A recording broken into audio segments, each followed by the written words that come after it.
Գիշերային անտառի խաղաղությունը խախտվեց ձեր գայլուհու ողբալի ոռնոցով։ Նրան վիրավորել էին որսագողերը, բայց նա կարողացել էր փախչել նրանցից։ Նա շտապում էր տուն, որտեղ իրեն սպասում էին 5 փոքրիկ գայլիկներ։ Նրանց աչքերը նոր էին բացվել, դեռ չէին կարողանում ինքնուրույն հոգ տանել իրենց մասին։ Երբ գայլուհին հասավ իր ձագերին, նրանք զգացին արյան հոտը և սկսեցին անհանգիստ ոռնալ։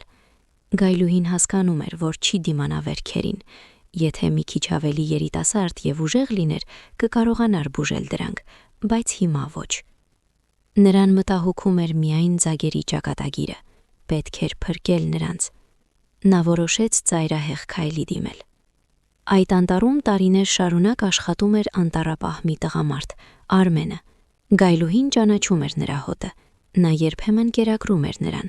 զգում էր, որ սա բարի մարդ է և չէր վախենում նրանից։ Գայլուհին վերջին անգամ կերակրեց իր ձագերին, ապա նշան տվեց, որ նրանք հետևեն իրեն։ Ձագերին 5 շաբաթական էին, նրանք առաջին անգամ դուրս եկան իրենց փոսից։ Անշնորհեղ և անվստահ քայլերով գնացին մոր հետևից։ Մայրը շատ դանդաղ էր շարժվում, դժվար էր քայլելը, և ամեն քայլափոխի ավելի էր ծանրանում։ Բայց նա գիտեր, որ Արմենի խրճիթը մոտ է, պետք է հավաքեր բոլոր ուժերը ձագերին կյանք տալու համար։ Նրանք դանդաղ առաջ էին գնում, երբ հանկարծ լսվեց խոսակցություն։ Դա նույն որսագողերն էին, որ վիրավորել էին գայլուհուն։ Նրանք փնտրում էին նրան։ Գայլուհին կանգ առավ և սառեց։ Ձագերը ոռնում և ցատկուտում էին մոր շուրջը։ Նա փորձում էր հանգստացնել նրանց, բայց աշխույժ փոքրիկները չէին լռում։ Այդ ժամանակ մայրը սաստկացավ և ոռնաց նրանց վրա։ Գայլիկները լռեցին, ականջները գլխին սեղմած։ «Հովիկ, լսեցի՞ր», ասաց որսագողերից մեկը։ «Քեզ թվացել է, գնանք տուն, հիմա անտառապահը կգա կրակոցների ձայնին»։ Նա չի սիրում, երբ իր կենդանիներին վիրավորում են։ «Ոչ, սկզբունքի խնդիր է, պետք է գտնեմ և սպանեմ նրան, շատ եմ ուզում գայլի մորթի գորգ ունենալ հյուրասենյակում»։ Մարդիկ շարունակում էին փնտրել, գայլուհին լռել էր ձագերի հետ միասին։ Հիմա նրանք էլ զգացին վտանգը, պոչիկները դողում էին վախից։ Մարդիկ շատ մոտ էին, ընդամենը 5 մետր հեռու, բայց մթության պատճառով չտեսան նրանց։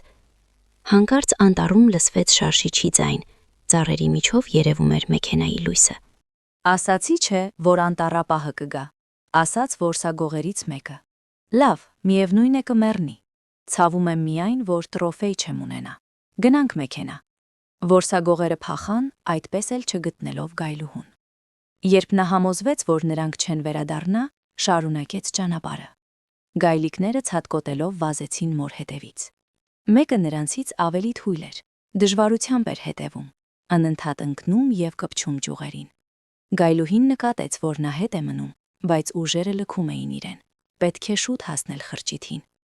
Երբ գայլիկը կրկին գլորվեց,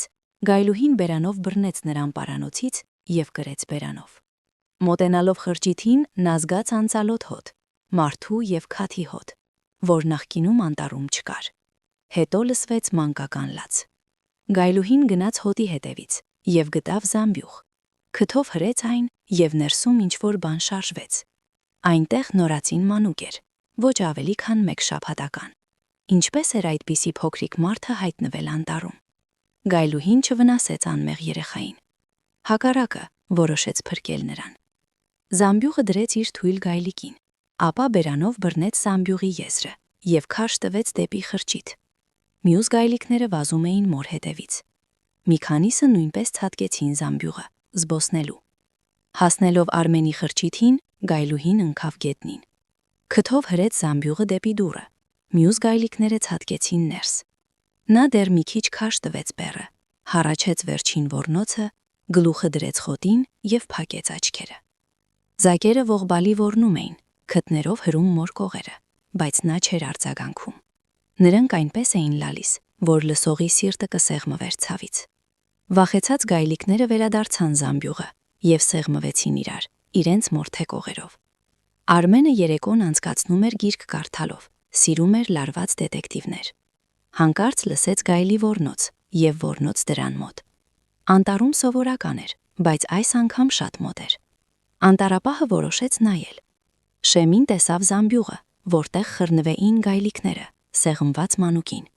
Մի քիչ հեռու պառկած էր գայլուհին, առանց կյանքի նշանների։ Ինչ անակնկալ, զարմացավ Արմենը։ Նա զամբյուղը տարավ տուն, երեխային դրեց մահճակալին։ Համոզվելով, որ բոլորը ապահով են, դուրս եկավ գայլուհուն նայելու։ Տեսավ կողքի վերքը եւ հիշեց, որ ժամեր առաջ լսել էր կրակոց։ Մտածել էր, որ որսորդներ են բادر որսում։ Խեղճ, քանի տարի հարևաններ էինք, ասաց Արմենը։ Հասկացավ, որ որսագողերի գործ է, որոշեց առավոտյան հայտնել անտառատնտեսությանը։ Վերադարձավ տուն, գիտեր, թե ինչ անել գայլիկների հետ, բայց երեխայի մասին ոչ։ Մանուկը բարձր լաց էր լինում։ Արմենը երբեք երեխա չուներ, չգիտեր ինչ անել։ Վերցրեց նրան ձեռքերը եւ փորձեց օրորել, բայց ավելի բարձր լացեց։ Հավանաբար քաղցած է, մտածեց։ Տանը ուներ այցի քադ, լսել էր, որ երբեմն փոխարինում են մայրականին։ Ավելի լավ բան չուներ։ Պիպետով տվեց քադ, մանուկը խմեց եւ հանգստացավ։ Քնեց։ Արմենը դրեց նրան մահճակալին եւ մտածեց, թե ինչպես է հայտնվել անտառում։ Ինչ ընկերություն, ասաց։ Գայլիկները վախեցած աչքերով նայում էին մարդուն։ Հասկացել էին, որ մարդկանցից լավ բան չսպասել, բայց մայրը բերել էր այստեղ, ուրեմն կարելի է վստահել։ Ամենաանշնորհքը դուրս ընկավ զամբյուղից, մոտեցավ Արմենին եւ կծեց տաբատի ոտքից։ Մյուսները հետևեցին։ Արմենը ծիծաղեց։ Մտածեց, որ նրանց էլ պետք է կերակրել։ Սառնարանում միս կար, բաժանեց 5 մասի եւ տվեց։ Գայլիկները ագահությամբ կերան եւ հանգստացան։ Արմենը միացրեց ռադիոն նորություններ լսելու։ Հաղորդավարը ընդհատեց հաղորդումը շտապ նորությամբ։ Մարսպետի նորածին որդին անհետացել էր։ Անհայտ անձը գողացել էր երեխային տնից։ Ինչ է, մտածեց Արմենը։ Ով կարող էր անցնել այդքան պահակների միջով եւ գողանալ երեխային։ Եվ գլխավորն ինչու։ Հանկարծ հասկացավ, որ մահճակալին քնած մանուկը Մարսպետի որդին է։ Գլխին խփեց ձեռքով։ Ինչ հիմար եմ, նախատեց ինքն իրեն։ Ամեն ինչ որոշված էր, գնալ Մարսպետի մոտ։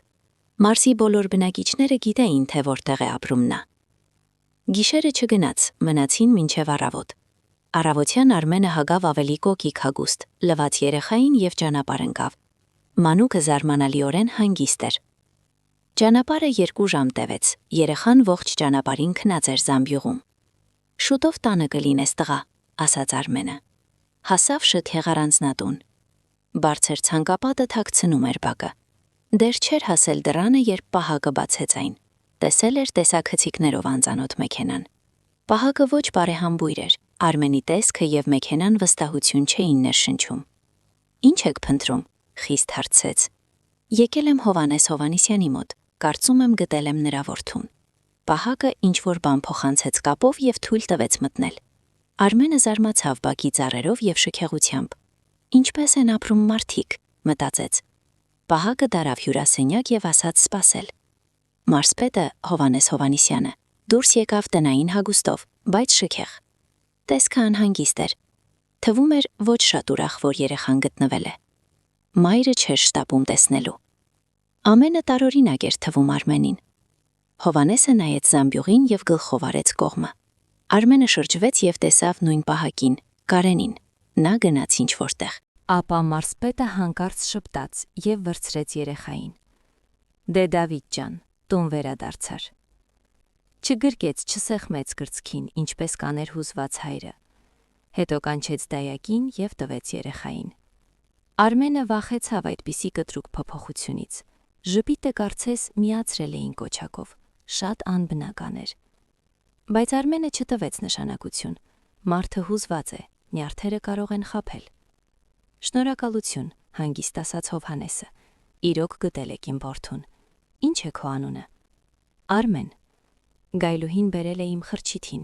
Վիրավոր էր, որսագողերը կրակել էին, ինչ որ մեկը թողել է երեխային անտառում։ Կպարզենք, պատասխանեց Մարսպետը։ Ուզում եմ պարգևատրել ձեզ։ Կարենը կուղեկցի եւ կտա գումար։ Մի հրաժարվեք։ Կանչեց Կարենին եւ հրամայեց վճարել։ Արմենը վեր կացավ եւ գնաց։ Այս ամենը կասկածելի էր թվում։ Մի քանի անգամ շրջվեց։ Մարսպետը նայում էր ուղիղ աչքերին, խորամանկ հայացքով։ Կարենը տարավ փոքր սենյակ։ Արմենը չուզեց մտնել, բայց պահակը նշան արեց, որ լավ է։ հենց ոտք դրեց զգաց ուժեղ հարված գլխին։ Աչքերը մտնեցին եւ կորցրեց գիտակցությունը։ Երբ արթնացավ, չէր հասկանում որտեղ է։ Նստած էր նկուղում առանց պատուհանների։ Մոտը ջրի շիշ էր, բետոնե պատեր։ Չէր հասկանում, թե ինչու են այդպես վարվել իր հետ։ Գոռաց դրանը. «Ես չեմ գողացել երեխային, գայլուհին է բերել»։ Վախենում էր կյանքի համար։ Հասկանում էր, որ ոստիկանություն չեն կանչի, եւ տանը գայլիկները սոված կմեռնեն։ Դրան մոտ շարշում լսվեց, ինչ որ մեկը մոտեցել էր լսելու։ Արմենը գոռաց օգնություն խնդրելով, բայց ոչ ոք չպատասխանեց։ Մարդը փախավ։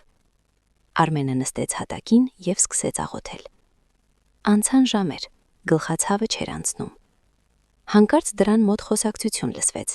կանացի եւ տղամարդու ձայներ։ «Ես խնդրել էի քեզ», գոռում էր կինը։ «Եթե խառնվես, քեզ էլ վատ կլինի», ասացի, մնա սենյակումդ եւ մի խառնվի իմ գործերին։ Ձայնը նման էր մարսպետին։ Արմենը մտածում էր, թե ինչ է կատարվում։ Հետո դուռը բացվեց։ Մտան Հովհաննեսը եւ Կարենը։ Դեմքերը խիստ էին, աչքերը զայրացած։ «Սկսենք նորից», ասաց մարսպետը։ «Որտեղ կտար երեխային»։ Արմենը պատմեց գայլուհու մասին։ Նրանք թվում էր հավատացին, բայց չէին ուզում բաց թողնել։ «Կերակրեք նրան վերջին անգամ։ Գիշերը այստեղ չպետք է լինի», հրամայեց Հովհաննեսը։ Կարենը գնաց։ Արմենը խառնվեց։ Ինչու վերջին անգամ։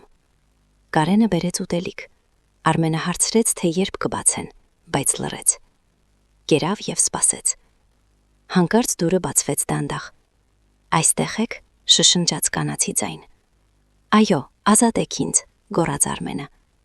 «Լռեք, Հովհաննեսը կարթնանա»։ Կինը մարսպետի կինն էր, Անահիտը։ Արմենը տեսել էր հեռուստացիցով։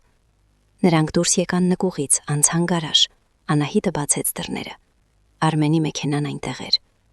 Անահիտը նստեց ուղևորի կողքը երեխային ձեռքերին։ «Շուտ գնացեք, դռները կփակվեն»։ Արմենը գազ տվեց եւ դուրս եկան։ Կարենը հասցրեց հարվածել մեքենային եւ հետևից եկավ։ «Ինչ է կատարվում», հարցրեց Արմենը ճանապարհին։ «Նախ պետք է ապահով տեղ հասնել, հետո կպատմեմ»։ «Շուտ», Կարենը հետևում է։ Արմենի մեքենան հին էր, բենզինը քիչ, բայց կարողացան փախնել Կարենից։ Գնացին բենզալցակայան։ Անահիտը մնաց մեքենայում։ Այնտեղ Կարենը կրկին փակեց ճանապարհը։ Դուրս եկավ եւ հրամայեց իջնել։ Անահիտը գունատ էր վախից, բայց ասաց հնազանդվել։ Նրանք մոտեցան Կարենին։ Հանկարծ հեռվից լսվեցին ոստիկանական սիրեններ։ Մի քանի մեքենա մոտեցավ արագ։ Պարզվեց, որ Արմենի հարազատները, տեսնելով, որ նա չի վերադառնում եւ գայլիկները սոված են, անհանգստացել էին եւ հայտնել ոստիկանություն։ Իսկ անտառ տնտեսությունում արդեն գիտեին որսագողերի մասին եւ հետաքննում էին։ Ոստիկանները ձերբակալեցին Կարենին եւ հետո Հովհաննեսին։ Պարզվեց, որ մարսպետը ինքն էր կազմակերպել երեխայի առևանգումը քաղաքական խաղերի համար, բայց կինը Անահիտը չէր համաձայնվել եւ փրկել էր Արմենին։ Դավիթը վերադարձավ մոր մոտ։ Արմենը տուն վերադարձավ գայլիկների հետ։ Նրանք մեծացան անտառում, բայց երբեմն գալիս էին խրճիթի մոտ, հիշեցնելու իրենց մոր զոհաբերության մասին։ Արմենը դարձավ հերոս, իսկ անտառը ավելի պաշտպանված։